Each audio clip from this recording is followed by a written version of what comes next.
We talked about winners, so it's only right that we do the opposite and talk about losers now. Right.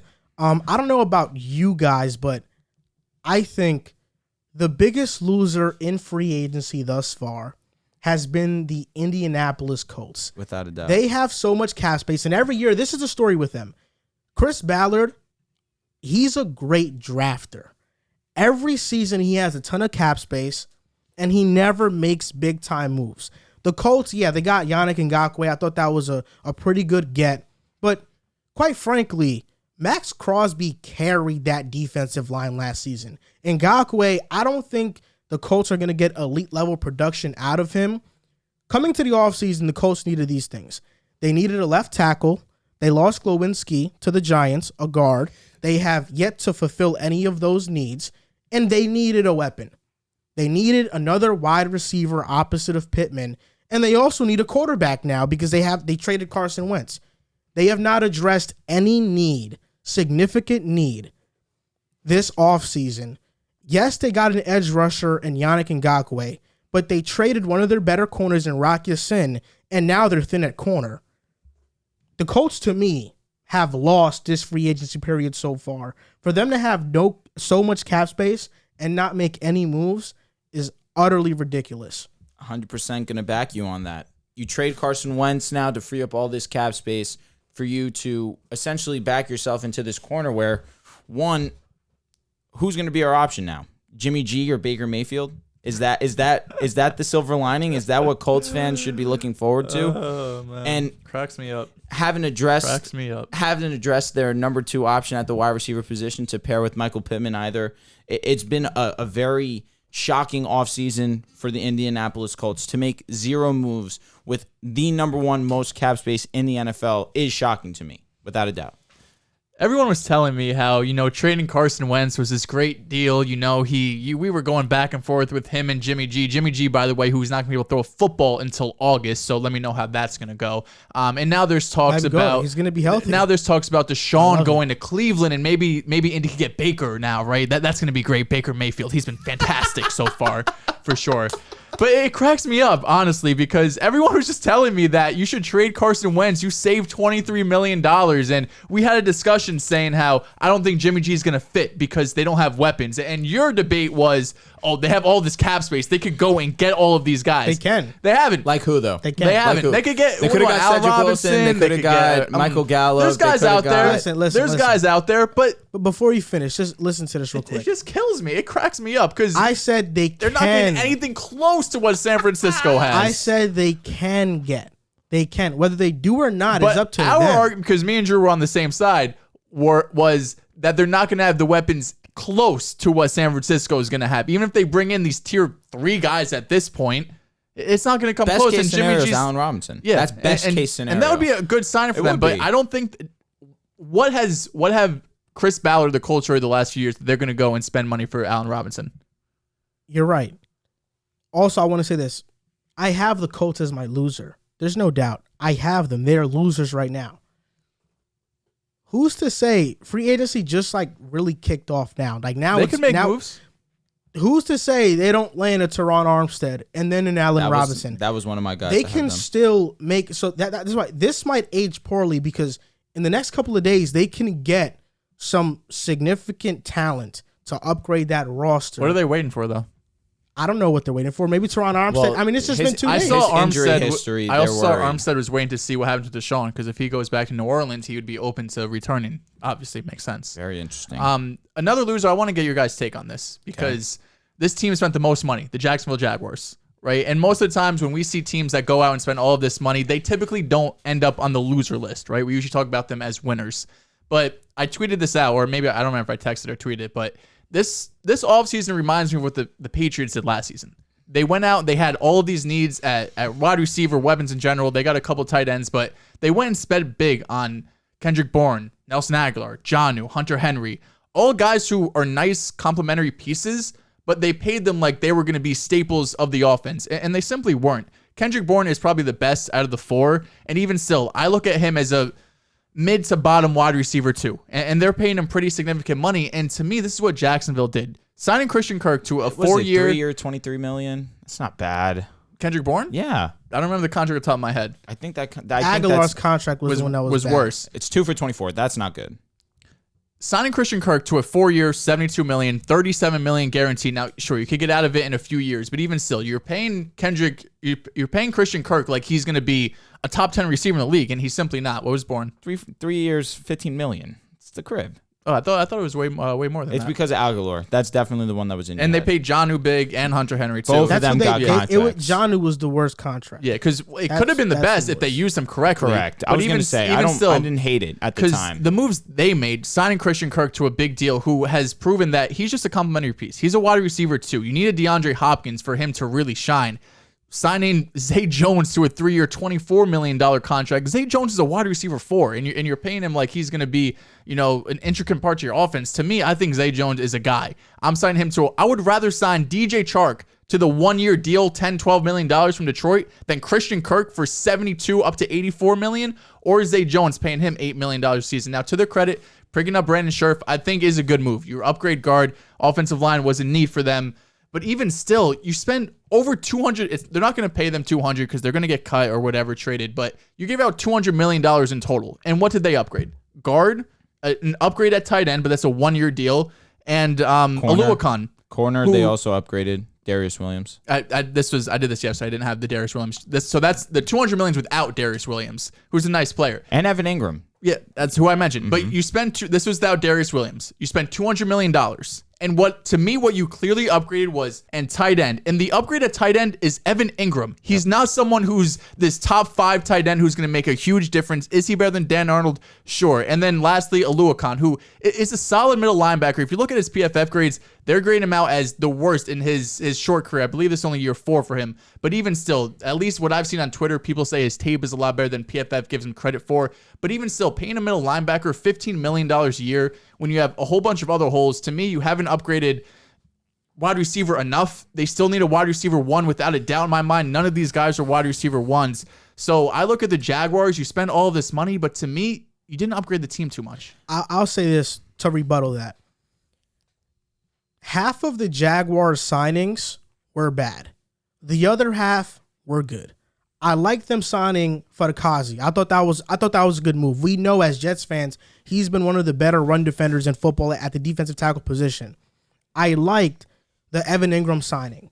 I did too. We know that Doug Peterson implements tight ends in his offense, and I think if there's one guy who can maximize Evan Ingram, it's Doug Peterson. That's why I like that signing. Brandon Scherf was also a great signing, in my opinion.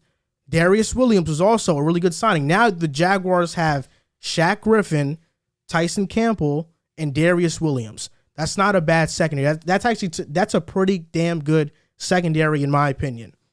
But then you're right. They have these questionable contracts after that. The Christian Kirk deal, the Zay Jones deal, the Oluokun deal. Those were horrible deals. But then you got to ask yourself this.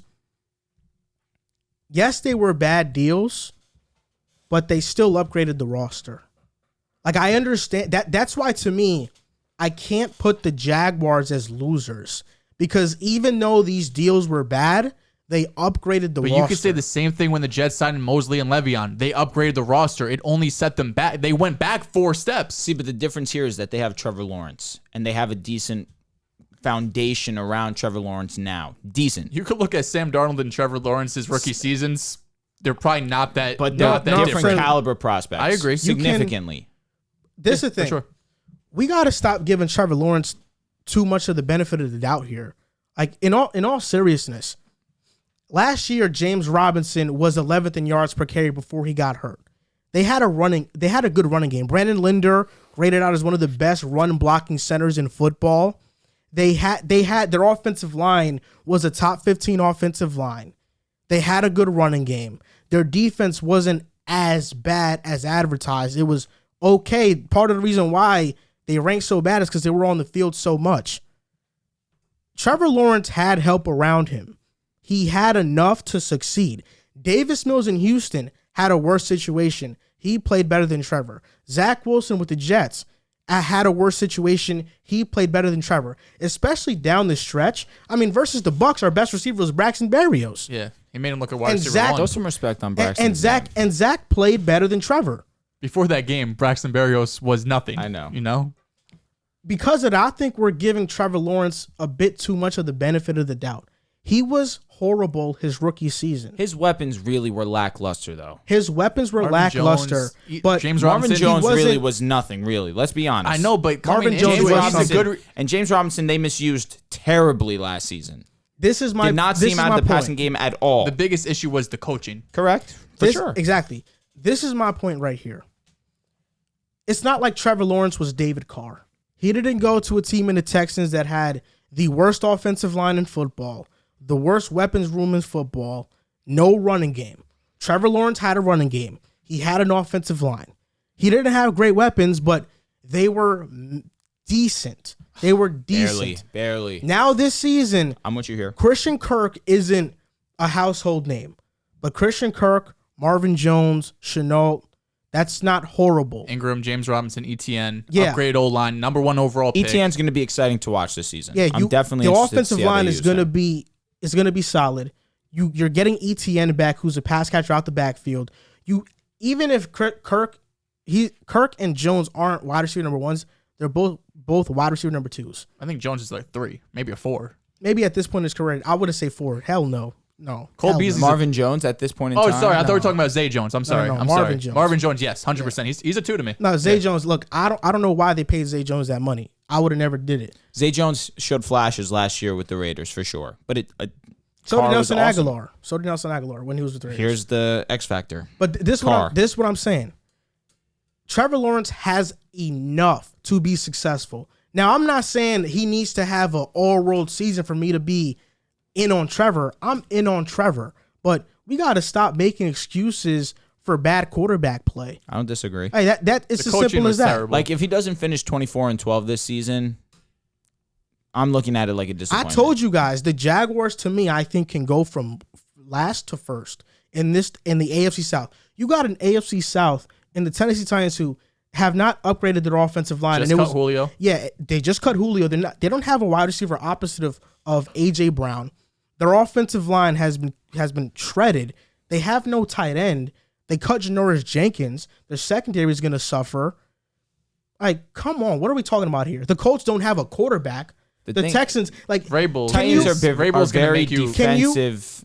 Vrabel's going to make you respectable and Minded. can you competitive. honestly tell me? Can you look at the AFC South right now and tell me the Jaguars don't have the best roster on paper out of all those teams? I'm still taking Tennessee. And if the Colts do get Baker and Jimmy G are both not great, but they get a quarterback. The Colts, yeah, but that's the thing. The Colts right now don't have a quarterback. The Texans are the Texans, and the Talking about Titans, this moment, and the Titans. Yeah, you're right. We got to trust Vrabel, but their offensive line wasn't good last year. It wasn't. Julio Jones just got cut. Derrick Henry, maybe he Is the gets best hurt. running back. Yeah, But stop you're right. it. But let's not think But like he that. got hurt this past But season. let's not think like that. It was But a it's still- fractured, broken pinky toe. it's also those carries, man. They we catch see up to everybody. trends with running backs that they get hurt. fractured, broken pinky toe. Like it's a freak injury, and he still played with it. Bro, I'm tired of you saying that. I really am. With what exactly? With the freak injury. Everything can be categorized as a freak injury. You're either durable or you're not. It's simple as that. That's such a poor way of looking at it, but fine. No, I understand what you're saying. Like, all injuries are unlucky, bro. All injuries are unlucky, if we're being To honest. a degree, they're honestly not really like that, in my opinion. Like Alex something like Smith- that, like a non-contact injury. That's not a freak injury. Joe Burrow, when he tore his knee up, that to me That is was a freak injury. Correct. He gets sacked like that all the time, and that doesn't end up happening.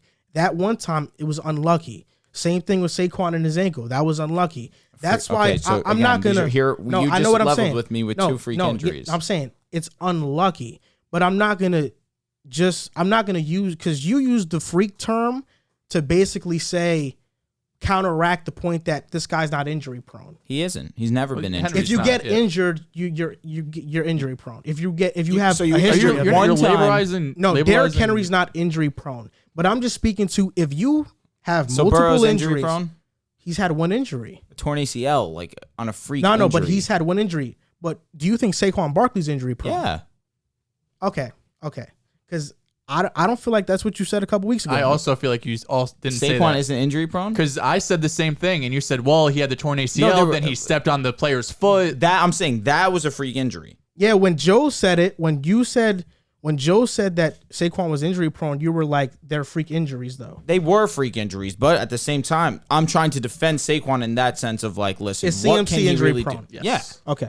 easy. That's easy. I'm just saying, I don't think you can look at the AFC South and not say the Jaguars have the best roster on paper. And if Trevor Lawrence is what he's advertised to be, they should win the AFC South. Are you guys categorizing them as winners or losers? Who? Jaguars. They're in the middle to me because I can't say they're losers either. half of the signings I liked. Half of them I didn't. I don't like spending over $200 million in total. And you look at the positional value, tackle, obviously not doing quarterback, wide receiver 1, edge, CB1. Jags had the first overall pick 2 years in a row. You have to do something different. That is different because now a lot of the the rumors and buzz is they might go Hutchinson one and they could really Because use they that edge. they brought in Sheriff and Yeah. they just re-signed or whatever. exactly Cam Robinson. But just using all of that money and to me, like, sure, they might have the best roster on paper, but like those contracts are gonna hurt you at some point.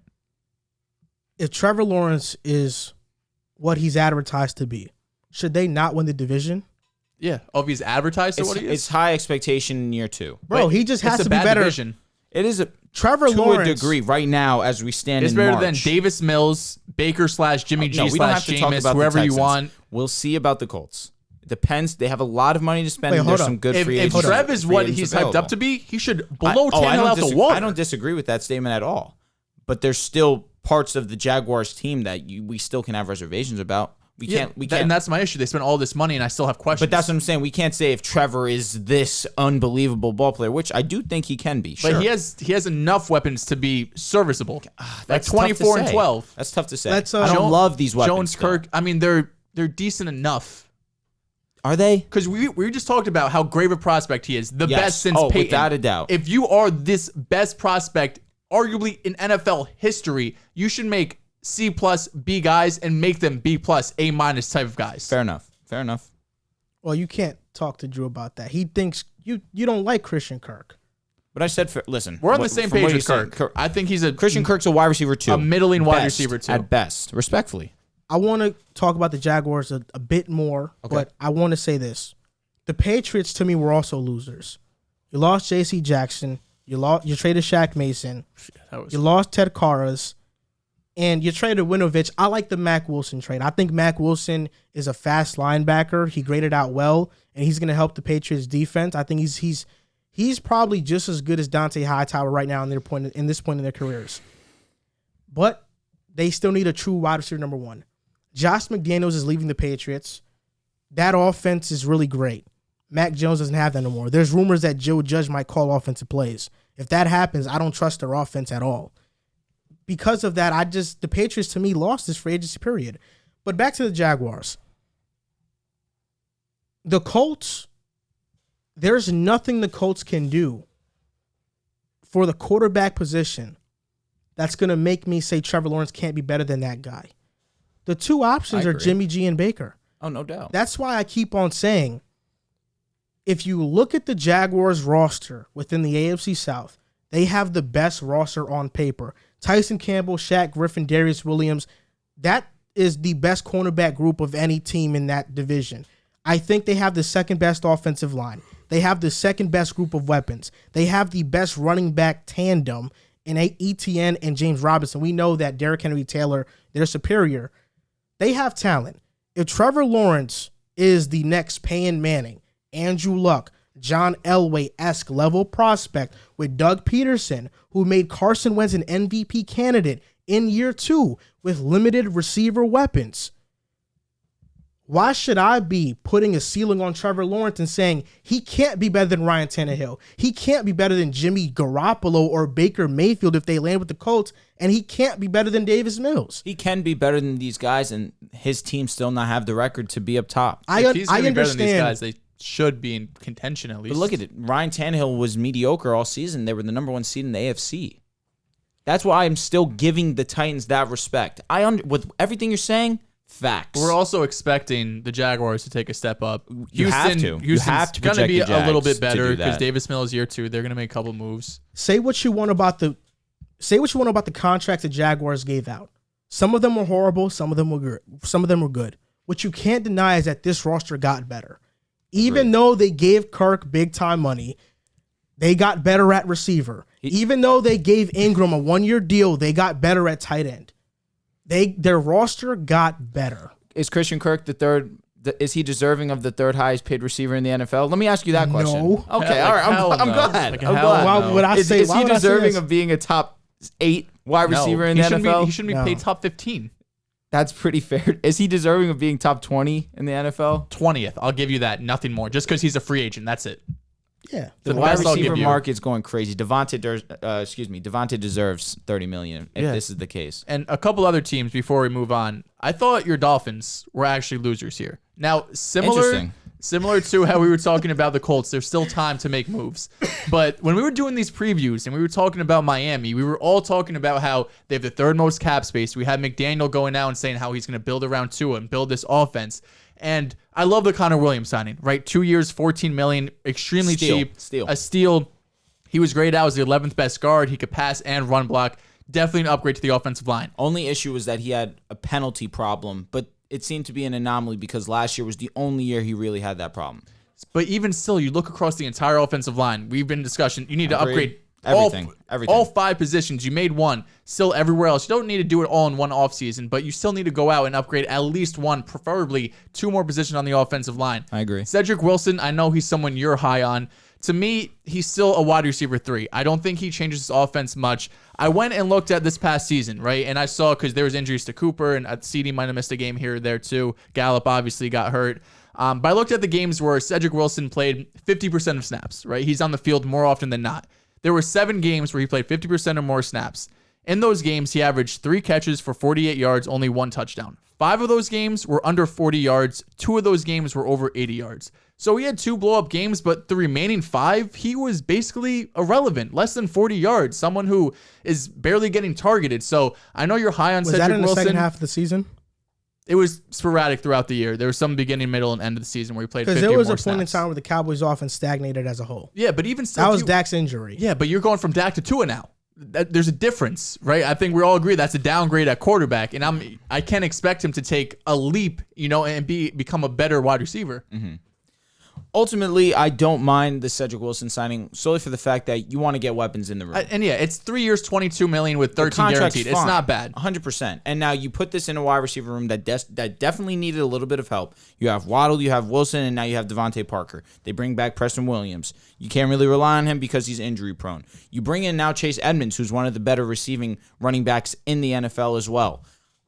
These are all guys that are going to be able to have them get the ball out quick, right? To cater to Tua's needs, Strengths. right? So long as this offensive line is in a similar position, that's what's going to have to happen. Which is why I don't disagree with you to an extent, but at the same time, still early, still have a lot of money, still notable linemen available. You still have Lyle Collins, who's probably going to be released and or traded by the Cowboys. That would be huge for them, especially because Tua is left-handed. You want to lock up that right tackle spot, and Lyle is one of the better ones available, if not the best available right tackle. And then you still have Teron Armstead, who hasn't made up his mind yet. At this point, you cannot bank on Teron Armstead going to the Dolphins. It's really a question of where he's going to go as a whole. There's so many teams that have money that need that left tackle position, and he's the one that everyone's looking at. You can't bank on it. So I can level with you. I understand. But from where it stands, you spoke on it. Conor Williams, I love the signing. 2 for $14 million is perfect. He's like 25. He's young. You caught him at the perfect time off a mediocre year to a degree because of the penalties. But even instead, you mentioned it, graded as the 11th best guard in the NFL. I'm looking at it as a whole. There's still a lot of time left. I don't ultimately disagree, but at the same time, you still addressed your needs. You had a hole of running back. You didn't know who was going to be your running back. You bring in Chase Edmonds, who can do both. Run through the tackles, run outside, one of the speedier running backs in the league, who is great at pass catching. Tua is not afraid to dump it off to the running back. Why should he?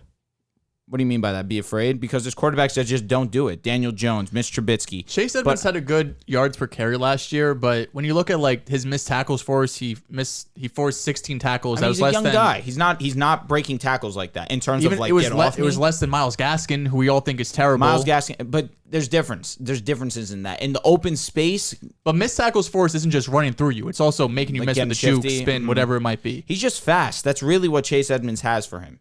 There's a lot of guys that's fast. And then you bring in Cedric Wilson, who's reliable, great hands, solid route runner. He's a very firm wide receiver 3. And that's really what you need him to be in this sense. So you had Dolphins as your loser. I was just expecting them to do more. Okay. I also had the Bears. I won't go on them as detailed, but another team that I was expecting to build around Justin Fields, and they haven't. Like, they have their wide receiver, their depth chart right now is Darnell Mooney, Isaiah Cutler, and Nasimba Webster. Those are the 3 wide receivers they have under contract. It's a mess. No first-round pick. No first-round pick. They're not bringing back Allen Robinson. That's dead. We already know that. They lost James Daniels to Pittsburgh. He's 24. He was really their only bright spot on the offensive line. They did sign Larry Ogunjobi to beef up the interior, but I'm looking to build around Justin Fields. You need to make sure that he could do everything he can to have a better year in year 2, and they've made no moves to do that. So just to recap it, my losers in free agency so far, Indianapolis Colts, they've made no big-time moves that really moved me.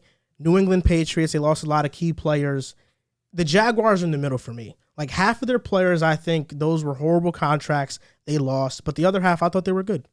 Losers to me, Jacksonville Jaguars. I think they paid too much money and didn't upgrade the premium positions enough. The Dolphins, I was expecting to make more moves, and they only signed the 2 contracts I did like, but I expected more. The Colts, as you mentioned, made basically no moves up to this point, and the Chicago Bears, because they haven't built around Justin Fields at all. My biggest loser, 100% with you guys, Indianapolis Colts. Another one of my losers is going to be the Atlanta Falcons. In a position where they have limited cap space, haven't been able to do anything on the free agent market. If they don't get Deshaun, essentially it's a wasted free agency. They brought in Jarvis Landry, I saw, for a meeting, not signed. Oh, but okay, like interesting. They definitely need help. They need 4 wide receivers. Literally. Their running back right now is Mike Davis. Their offensive line's whatever, really. Their defense was, I believe, 26 in total yards given up. The offense was around the same mark. They definitely need a lot of help. Yeah, That's for why sure. it is. Get Matt Ryan Get him out of there. Get him out of there. So I mean, please. is Deshaun going to fix that need? Is that indicative of Matt Ryan? I said this on Twitter, and I'll say it because this is interesting. Go ahead. The Atlanta Falcons are exactly what the Houston Texans are. The difference is that the Texans have a quarterback in Deshaun that they can flip for multiple assets, and Deshaun can essentially put the Texans in position to be successful. If Deshaun Watson goes to Atlanta, he's going to have no running game. He's going to have no offensive weapon outside of Kyle Pitts. He's going to have a below average offensive line. He's going to have one of the worst defenses in the NFL. If they trade for Deshaun, all that draft capital goes out the window. They're also going to have to trade a premier player also on that defense or offense. The Atlanta Falcons are basically going to be what the Houston Texans were when Deshaun said, I don't want to play for you anymore. I don't think the Falcons are actually in it. I think they saw Carolina and New Orleans being actual people they could go out and get Deshaun, and they're just saying, they're our rivals. You know, they're in the NFC South too. We're just going to say we're interested to hopefully drive the price up for our other. That makes sense. Honestly, I think they are in it. I don't think so. The reason why I think they're in is because they understand that even though we're going to be in a messed up situation, if I have Deshaun Watson, he gave me 4 wins in Houston with nothing. And most of those losses were 1-score losses. With Deshaun Watson, you're competing every single week, especially in an offense with Arthur Smith. There's definitely a lot of upside there. So I think they're legitimately in it. If you do get Deshaun, you're obviously moving off Matt Ryan. But to trade Matt Ryan, I don't think any team's taking on that contract. It's a ton of dead money. So Atlanta's probably going to have to eat some of that money to even send him out. I think there's just too many moves to make. You're going to lose all your draft capital. You're not going to have money in free agency because of the dead cap hit. Your team isn't talented. So